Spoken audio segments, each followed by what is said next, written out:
Baby, ang tangi kong pangarap ay ang hindi mawalay sa iyo, sa hirap at sa ginhawa. Lagi tayong magkasama. Kaya sa inyong paglakbay, ang mag-asawa ay hindi pabilisan ang paglakbay. Magkasabay ang dalawa. Kaya nga pag magkatuwang, maghawakan ang kamay. Ano man ang ating harapin sa ating munting lakbay, lagi kong hahawakan ang iyong mga kamay. December morning and all is right. May common friend. Nag-message ako, sabi ko sa kanya, kilala ba kita? Ang reply niya, pwede ba magpakilala?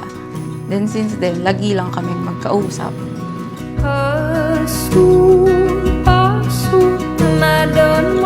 Wala akong na-meet na guy na kasing patient niya with me.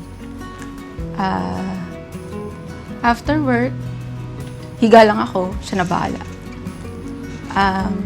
Gigising ako, siya na bahala. Iyak. Basta, I'm a spoiled wife. December morning and all is right. All is right. All is right. The future is bright and all is right. And all is right.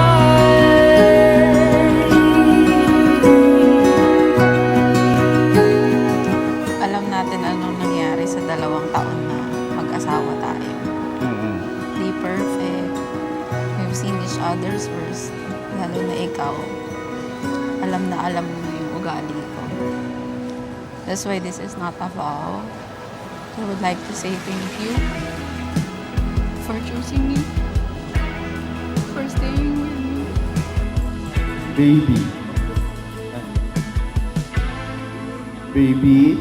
Ilang oras na akong andito. Before we got married, 6 years kaming mag-boyfriend. Then, 2022, nag-civil wedding kami. I vow to support you, inspire you, and love you always. For as long as we both shall live, I will be by your side.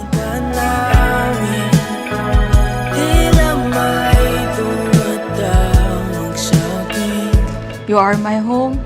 Your hugs are my favorite. And you know that I cannot sleep without you. Papalapit na palang hakbang. Di ko maiwasang pagmasdan ng iyong larawan. Kahit di mo mamalayan, ikaw I vow to support you, inspire you, and love you always.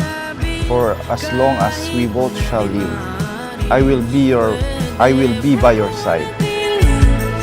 ikaw lang ang gustong pagmasdan. Sorry sa lahat kasi hindi ako perfect wife. Hindi ko rin maibigay sa yung hindi ko mapantayan yung pagmamahal mo sa akin.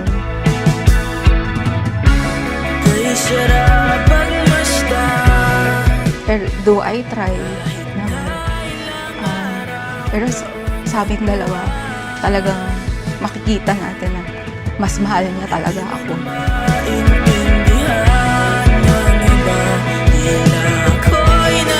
You are my one and only today and every day. I love you. Di ko maiwasang pagmasdan ng iyong larawan. Kahit